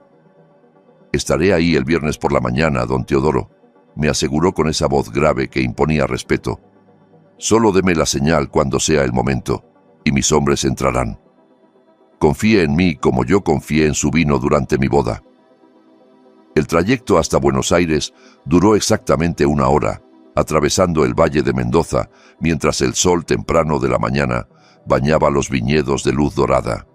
Kilómetro tras kilómetro de hileras perfectas se extendían hasta donde alcanzaba la vista, cada cepa un testimonio de generaciones de trabajo y esperanza. Eran los mismos caminos que antaño recorríamos Catalina y yo en su viejo Citroën, soñando con el legado que dejaríamos a nuestros hijos, planificando la expansión de la bodega, imaginando a Benjamín recorriendo esas mismas rutas con sus propios hijos algún día. Ella creía que la bodega nos uniría a través de las generaciones como un hilo de oro líquido. Al final, fue el espejo que reveló la avaricia que anidaba en el corazón de nuestro hijo, la oscuridad que ninguno de los dos quiso ver cuando todavía había tiempo de corregirla. A las 8:45 ya estaba en el Distrito Financiero de Buenos Aires, subiendo en el ascensor de cristal hacia el piso 15, con el portafolio en una mano y la cesta de decantadores en la otra, como un anciano que lleva vino para una celebración familiar. Las oficinas de Vintex Global ocupaban toda la planta, un espacio de diseño minimalista donde predominaban el cristal, el acero y las superficies inmaculadas, frío como una morgue de diseñador y sin un solo elemento que sugiriera calor humano.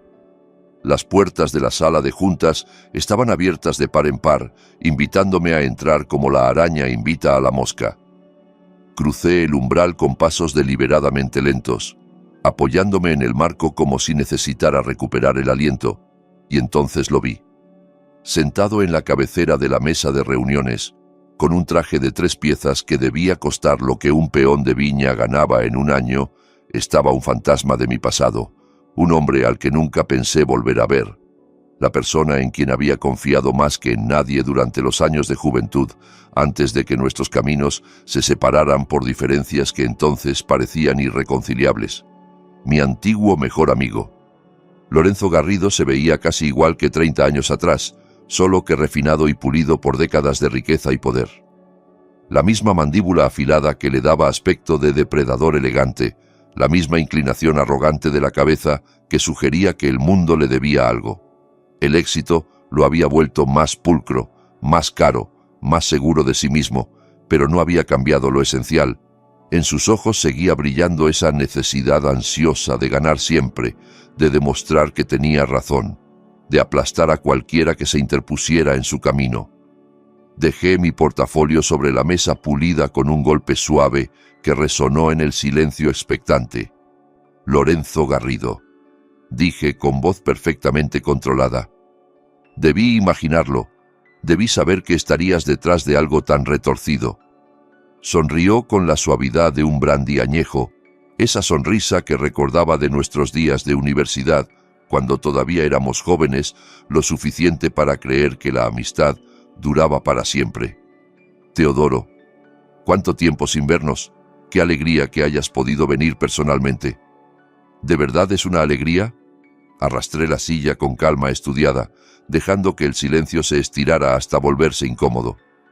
Porque da la impresión de que has estado mucho más cerca de mi vida de lo que yo pensaba. Benjamín se removió inquieto en su asiento al otro lado de la mesa, el cuello de su camisa visiblemente húmedo a pesar del aire acondicionado que mantenía la sala a temperatura de nevera. La mano de Fernanda buscó la suya bajo la mesa, un gesto de consuelo que también podía ser advertencia. Los demás directivos de Vintex nos observaban con la neutralidad bien pagada de quienes están allí para presenciar firmas y cobrar honorarios, no para involucrarse en dramas familiares. Jimena Cordero, la abogada de la empresa, tenía su pluma cara lista sobre un bloc amarillo legal. El director financiero, Bruno Mateos, consultó su reloj de oro como si tuviera citas más importantes esperando. El COO, Esteban Palma, simplemente esperaba con expresión de piedra. Bien. Lorenzo abrió las manos con gesto magnánimo, como un anfitrión generoso que ofrece su casa. ¿Empezamos con los trámites? Entiendo que estás listo para firmar y que prefieres no alargar esto más de lo necesario. Miré a mi hijo directamente a los ojos, buscando en ellos algo del niño que una vez fue, algo del joven que prometió honrar nuestra familia. Solo encontré nerviosismo y avaricia mal disimulada.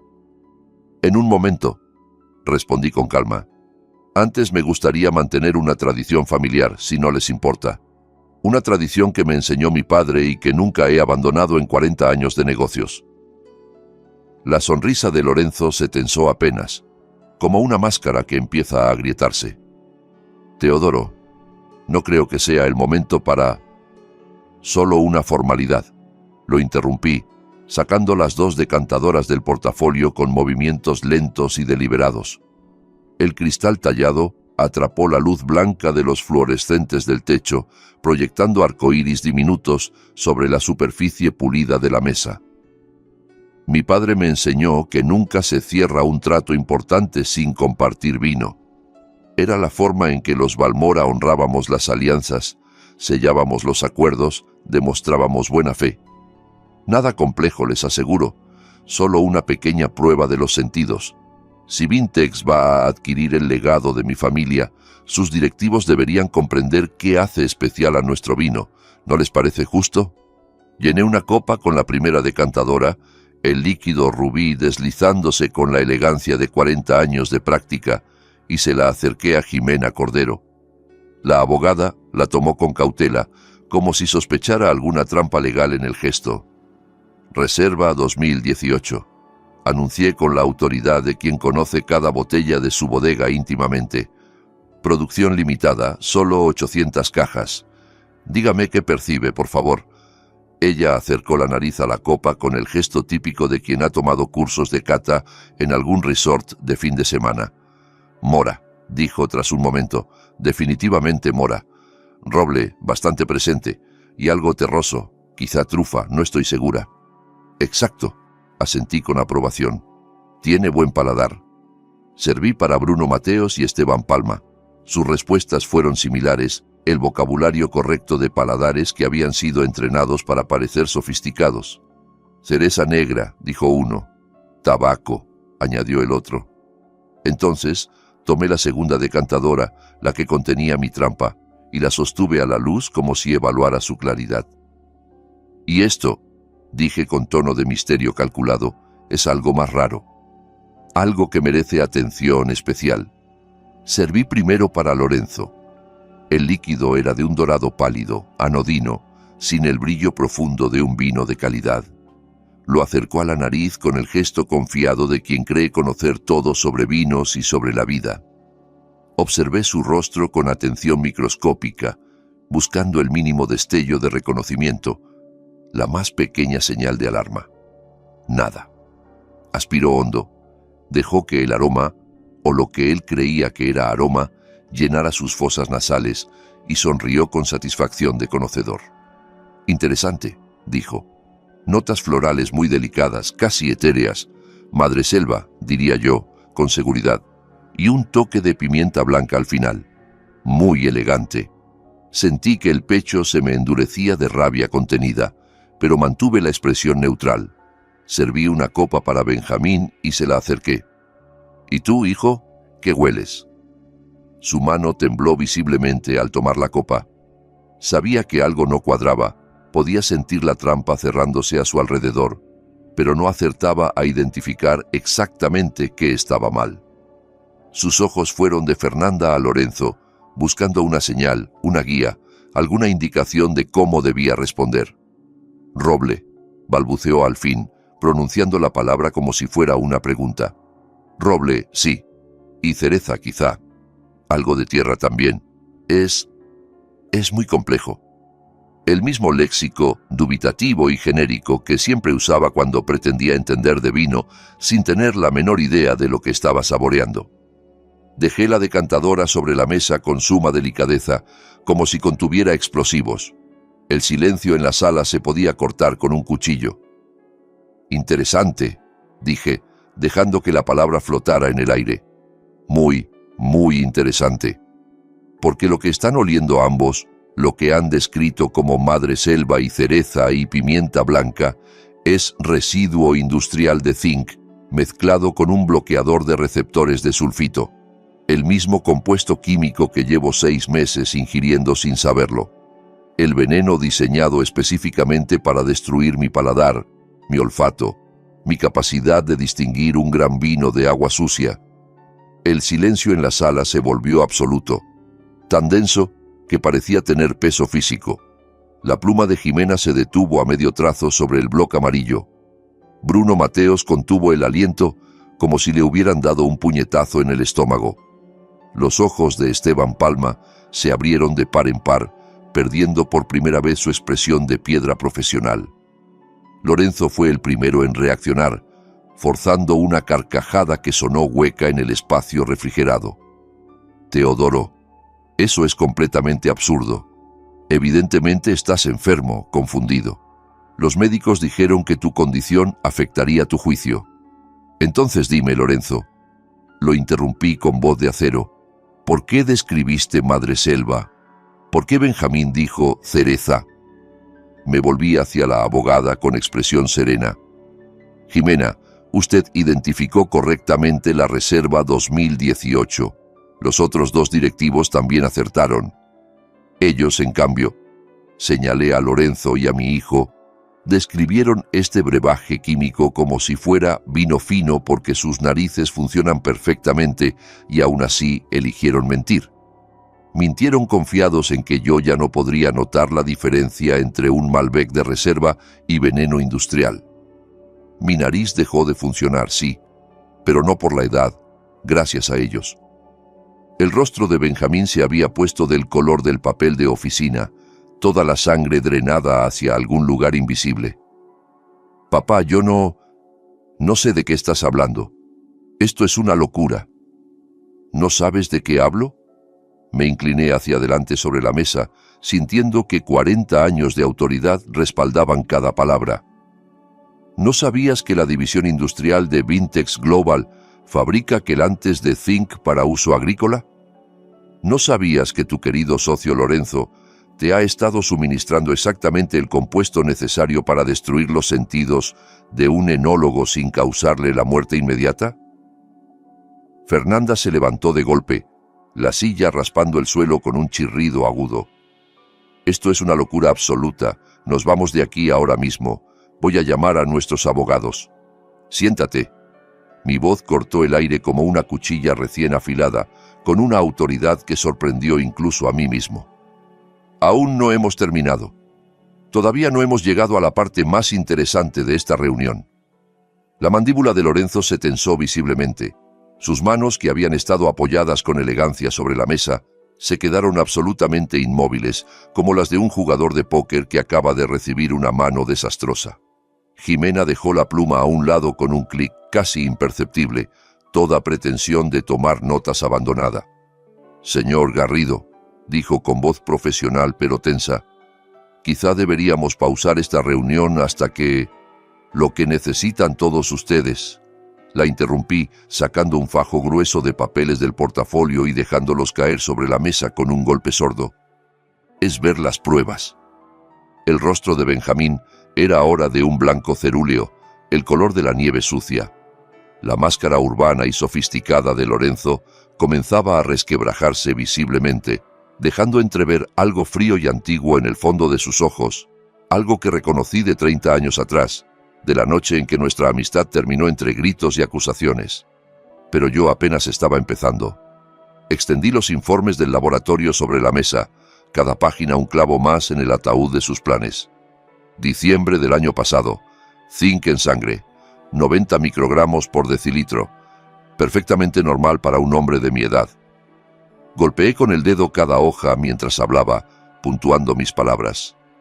Marzo, 52. Mayo, 31. La semana pasada, 18. Deficiencia clínica severa. 6 meses de envenenamiento sistemático, perfectamente documentado por laboratorios independientes que no tienen idea de quién soy ni por qué les pedí estos análisis. Jimena recorrió los números con ojos de profesional, la cara desangrándose de color a medida que comprendía las implicaciones legales de lo que estaba leyendo. Me giré hacia Lorenzo, hacia ese rostro que una vez consideré el de un hermano. Hace 30 años, cuando éramos socios, querías producción masiva y ganancias rápidas. Querías diluir Balmora en millones de botellas baratas vendidas en supermercados de toda América. «Rechazaste mi propuesta», repuso él alzando la voz por primera vez, abandonando toda pretensión de calma, «porque según tú, destruiría el legado de tu padre. Eras tan arrogante, tan convencido de tu superioridad moral. Así que te compré tu parte por 2,5 millones, pensando que me había librado de un socio obstinado. Y tú levantaste un imperio de 120 millones, mientras yo fracasaba en un proyecto tras otro». Se puso de pie bruscamente, la silla rodando hacia atrás con el impulso. «Fundé Vintex para demostrar que estabas equivocado». Su voz adquirió un filo amargo que cortaba el aire. «Para probar que el volumen supera a la calidad, que el dinero es lo único que importa al final del día. Pero seguí odiándote, Teodoro. Seguí odiándote cada vez que leía sobre tus premios, cada vez que veía tus botellas en restaurantes de 3 estrellas, cada vez que recordaba que me hiciste quedar como un idiota por elegir el beneficio sobre la pureza». Lorenzo se aferró al borde de la mesa como si necesitara algo sólido para mantenerse en pie. «Así que cuando encontré a tu precioso hijo ahogado en deudas de juego por $3,200,000, vi mi oportunidad de oro. Benjamín vino a mí, Teodoro.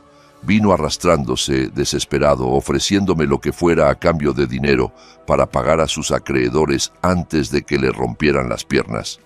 Los laboratorios de Vintex proporcionaron el veneno, lento, casi indetectable, suficiente para destruir tus sentidos sin matarte. Después del viernes, tiraríamos tu preciosa colección de añadas y diluiríamos cada botella legendaria en productos de limpieza de supermercado a $19. El nombre Balmora vendiendo destapacaños». Sonrió con una amargura que deformaba sus facciones. La venganza perfecta. La sala se había quedado absolutamente muda. cada persona procesando las confesiones que acababan de escuchar. Hace 10 años, continué, mi voz resonando con una calma que no sentía por dentro. Te envié 12 cartas certificadas. Hice un gesto hacia la puerta, y Patricia López, mi asistente de 3 décadas, entró con una carpeta gruesa en las manos. Catalina había muerto. Yo tenía el corazón enfermo de dolor y soledad. Te ofrecí una reconciliación, Lorenzo. Te ofrecí una sociedad al 50% en un patrimonio que entonces valía 100 millones y ahora vale 120. La mitad de todo lo que tengo. Gratis. Solo porque una vez fuimos amigos, porque una vez creí que eras mi hermano. Patricia colocó la carpeta sobre la mesa y la abrió, revelando 12 sobres con acuses de recibos sellados por el correo certificado. 12 cartas entregadas entre 2014 y 2015, anunció con voz profesional.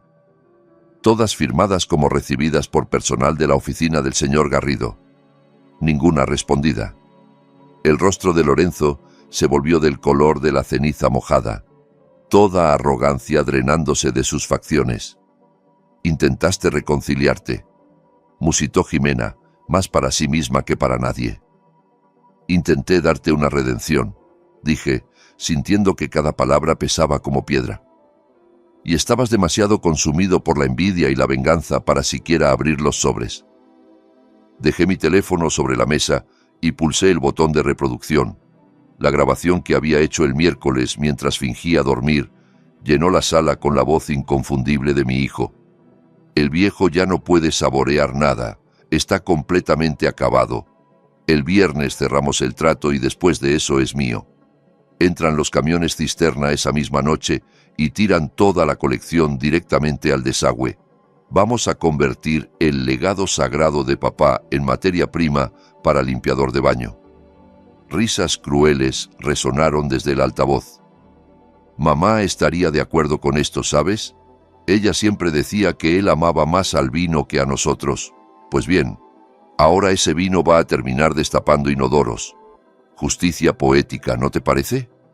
Sentí un nudo apretarse en mi garganta, amenazando con ahogarme, pero mantuve la voz firme.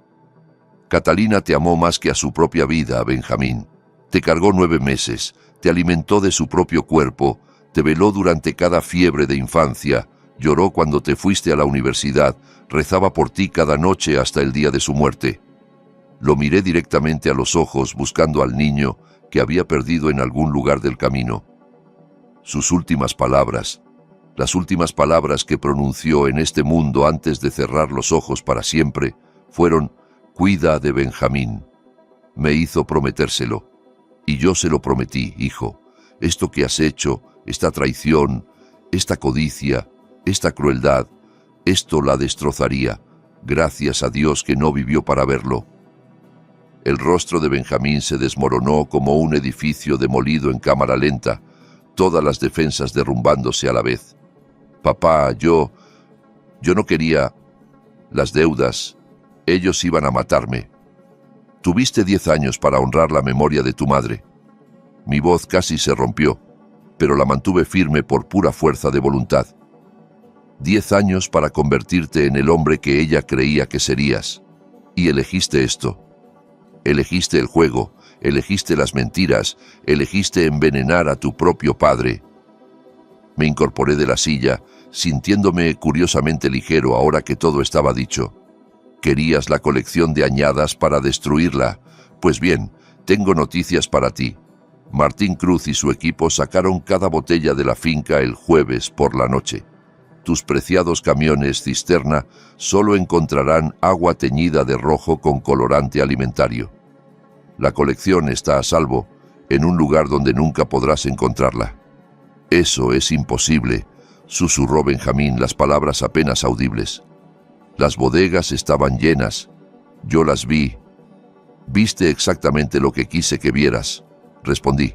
Señuelos, botellas vacías de tu padre vacío.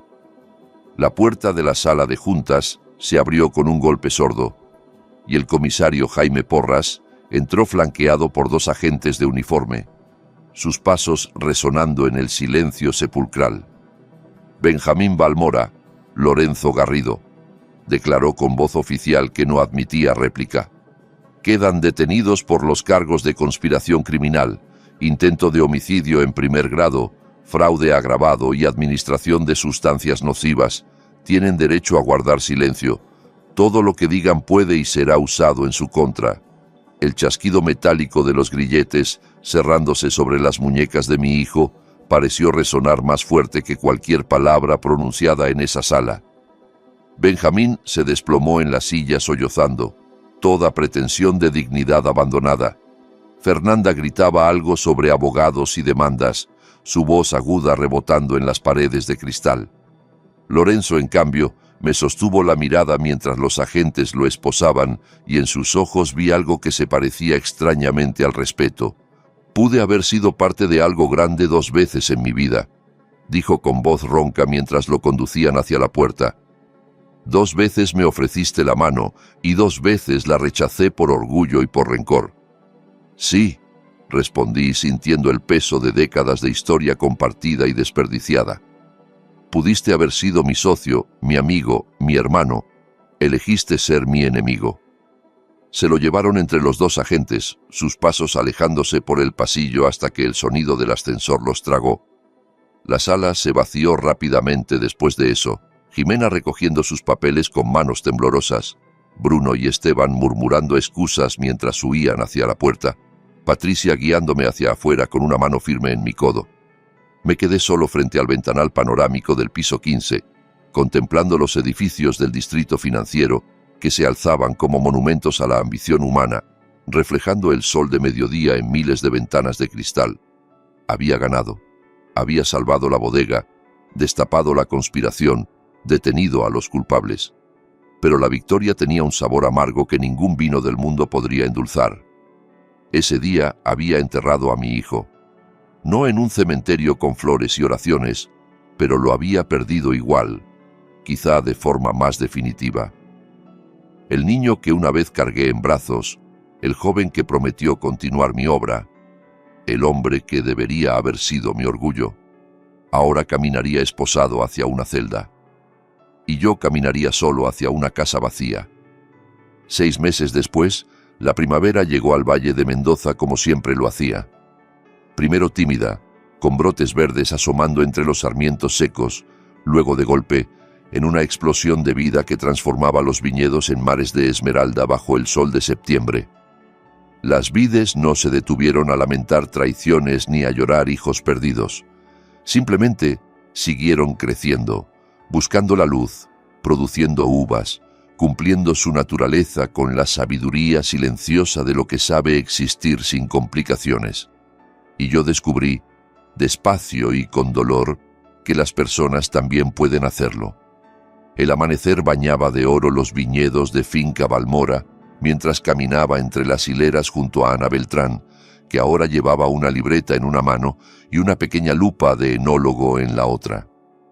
Había dejado su trabajo en el restaurante 3 meses atrás, cuando le ofrecí un puesto como mi aprendiz, y desde entonces absorbía conocimiento con la voracidad de quien ha encontrado finalmente su vocación verdadera.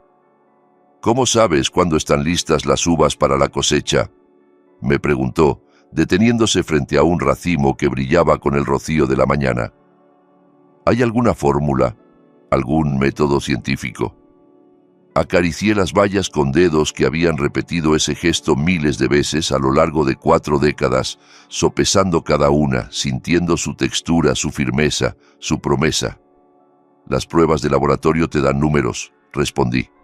Azúcar, acidez, pH. Pero eso no es lo que hace un gran vino. El momento perfecto lo decides con el corazón, no con la cabeza. Es una conversación entre tú y la vid, entre tú y la tierra, entre tú y las generaciones que vinieron antes. Ella sonrió y era la misma sonrisa valiente de aquella noche en la Cava de los Olivos, cuando tuvo el coraje de mostrarme la verdad que cambiaría todo, cuando arriesgó su empleo para hacer lo correcto. Entonces enséñame a escuchar, dijo. Benjamín fue condenado a 7 años de prisión por conspiración, intento de homicidio y fraude agravado. Fernanda lo dejó en menos de un mes después del juicio, contratando abogados para anular el matrimonio y marchándose a Europa sin un centavo de los Balmora.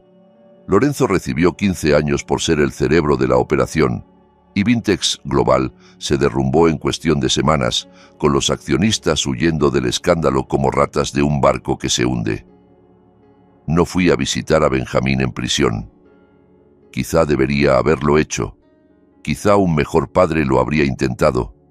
Pero cada vez que pensaba en ello, recordaba su risa en aquella grabación, su burla de la memoria de Catalina, y algo dentro de mí se cerraba como un puño. Tal vez algún día, tal vez nunca. El tiempo lo diría. Mis sentidos regresaron despacio durante los meses de recuperación, como amigos que vuelven de un largo viaje. Primero la sal, ese sabor fundamental que ancla a todos los demás.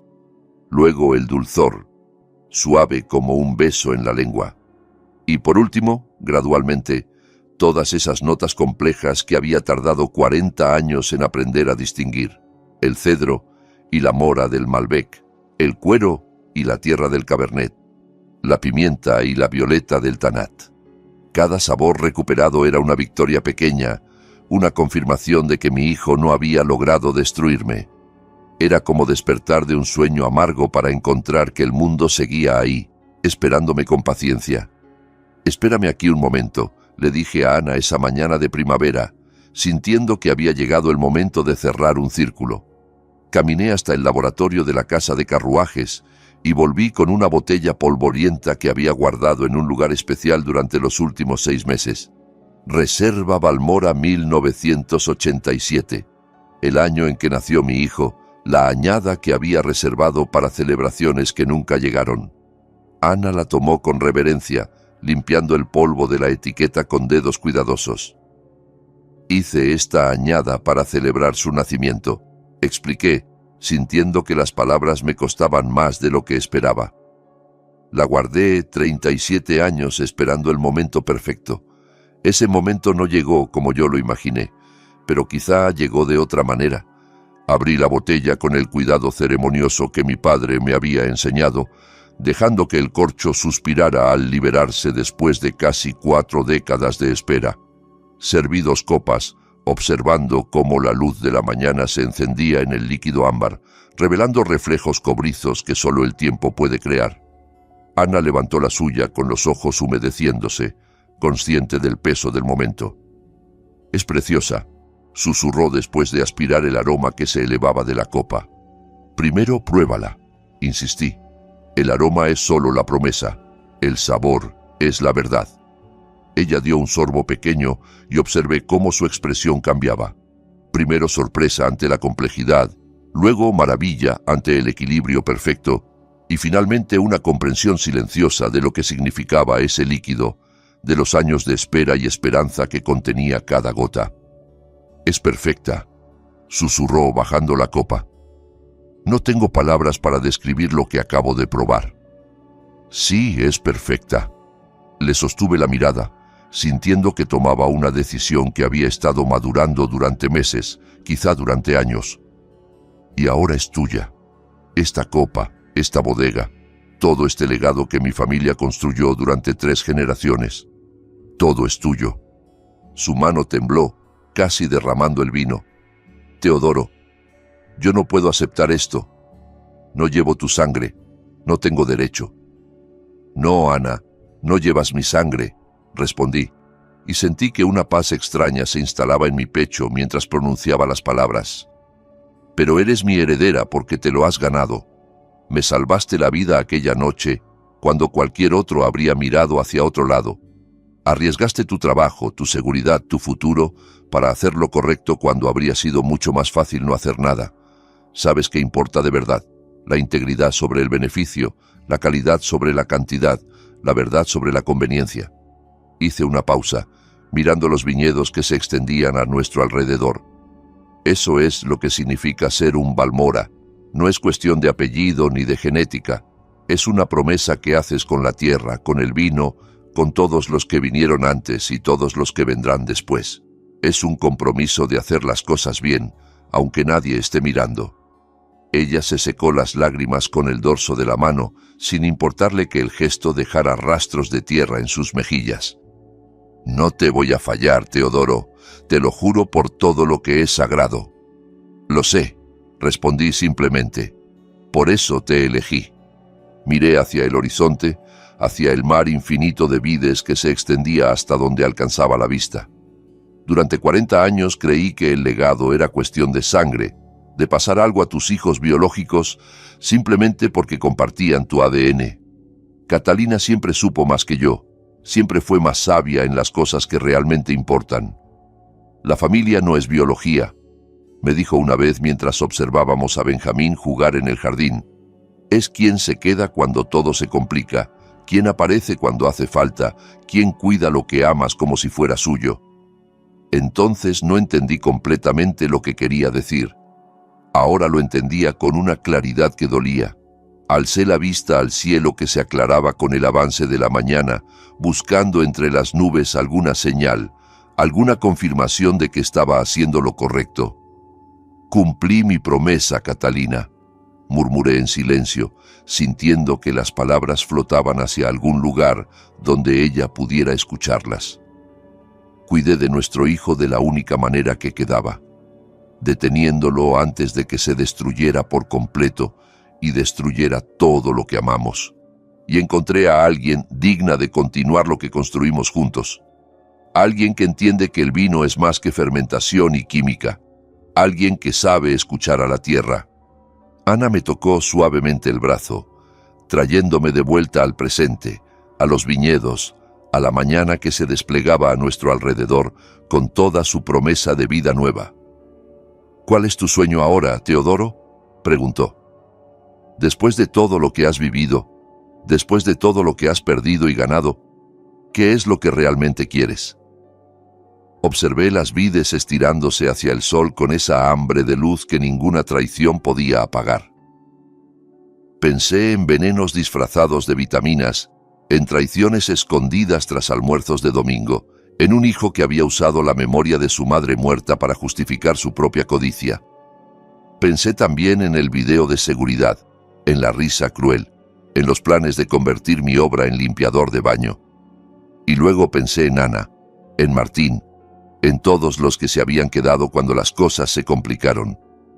«Hacer vinos que digan la verdad», respondí finalmente, sintiendo que las palabras brotaban de algún lugar profundo que había olvidado que existía. «Vinos sin mentiras, sin disfraces, sin pretensiones vacías. Solo trabajo honesto que sabe exactamente a lo que es, a tierra, a esfuerzo, a generaciones de conocimiento pasado de mano en mano». Ella sonrió entre lágrimas que brillaban como diamantes bajo el sol de la mañana. «Entonces hagámoslo juntos. Esta vez la historia termina con esperanza, no con amargura». El sol se elevó triunfante sobre el viñedo, dorando cada hoja, cada racimo, cada gota de rocío. Alcé mi copa de la añada 1987, el vino que hice el año que nació mi hijo, ahora convertido en herencia para alguien que lo merecía, y probé algo que no había sentido en más de un año de veneno y traición. No era ceniza ni arrepentimiento, no era el amargor metálico de la traición, ni el sabor hueco de la victoria a un precio demasiado alto. Era esperanza, esperanza líquida, embotellada en vidrio y memoria, esperando ser compartida con quienes supieran apreciarla. El legado no es la sangre, aprendí al final de todo. Es el espíritu que anima el trabajo. Es la dedicación que no se rinde ante las dificultades. Es el amor por el oficio transmitido de maestro a aprendiz, no necesariamente de padre a hijo. Es el respeto por lo que vino antes y la responsabilidad hacia lo que vendrá después. Y a veces, más a menudo de lo que queremos admitir, la familia que eliges con el corazón se mantiene más unida que la familia en la que naciste por accidente de biología. Las vides no se preocuparon por mi dolor durante esos meses oscuros. Siguieron creciendo con obstinación ciega, buscando la luz como siempre lo habían hecho, produciendo fruto como estaban destinadas a hacer desde que el primer Balmora plantó la primera cepa hace casi un siglo. Finalmente, yo también aprendí a hacer lo mismo. Seguir adelante, buscar la luz, producir algo de valor con el tiempo que me quedaba. Sentado ahora en la quietud de mi viñedo, con el sol calentándome los huesos viejos y el aroma del mosto fermentando en la bodega cercana, pienso en mi vida como una de esas historias que los abuelos cuentan a los nietos en las tardes largas de invierno. Dulce y amarga a la vez, con villanos y héroes, con traiciones y redenciones, con finales que no son exactamente felices, pero tampoco son tragedias completas. Mi lección dolorosa, la que pagué con meses de veneno y años de confianza destrozada, es simple y terrible a la vez. Nunca confundas sangre compartida con valores compartidos. Un hijo puede ser un extraño disfrazado de familia. Un extraño puede convertirse en la familia que siempre necesitaste. Dios o el destino o la simple casualidad me dieron el paladar para crear vinos que la gente recordaría durante generaciones, pero mi propia ceguera paternal casi permitió que mi hijo convirtiera ese don sagrado en producto de limpieza barato. Si no hubiera sido por el valor de Ana Beltrán, si ella no hubiera decidido arriesgarlo todo por hacer lo correcto, habría terminado mis días pudriéndome en un apartamento anónimo frente al mar, sin dignidad, sin propósito, sin ni siquiera el consuelo de saber qué me había pasado. No esperes a perder tus sentidos para darte cuenta del hedor de la codicia que puede estar pudriéndose en tu propia mesa. No esperes a ver el video de tu destrucción para cuestionar las intenciones de quienes dicen amarte. Confía, sí, porque sin confianza la vida es un infierno de soledad. Pero verifica, observa, presta atención a los detalles que no encajan, a las sonrisas que llegan demasiado rápido, a la preocupación que suena hueca cuando la examinas de cerca. Recuerda siempre, un legado real no se mide en millones de dólares, ni en hectáreas de viñedo, ni en botellas vendidas a coleccionistas ricos. Se mide en la integridad del alma que lo construye y lo transmite. Se mide en las manos honestas que tocan la tierra y las mentes limpias que planifican las cosechas. Se mide en la verdad que pones en cada botella que lleva tu nombre. Doy gracias porque el destino me concedió una segunda oportunidad. La oportunidad de contar esta historia, de salvar lo que Catalina y yo construimos juntos con amor y sacrificio, de encontrar una heredera digna que continuará nuestra obra mucho después de que yo haya desaparecido. La vida, tarde o temprano, se convertirá en una historia que alguien cuente. Puede ser una historia que inspire o una que sirva de advertencia. Puede ser un relato de resiliencia ante la adversidad o una tragedia de confianza mal puesta en quienes no la merecían.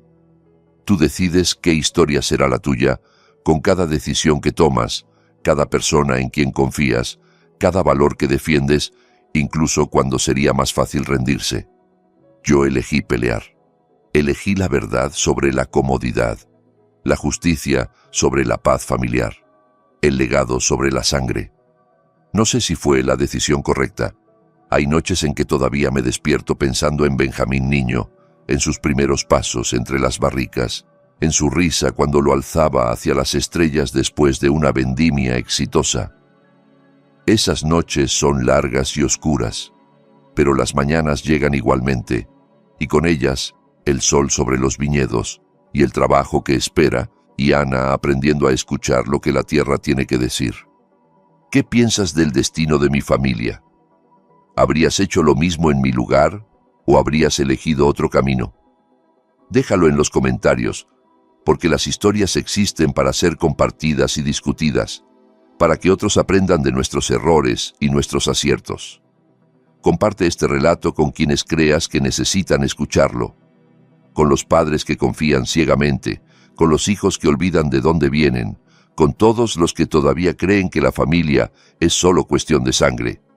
Y no olvides suscribirte al canal para escuchar más historias como esta, relatos tan cuidados y elaborados como el vino que todavía hago cada año, mientras mis manos puedan sostener una copa y mi corazón pueda latir con esperanza,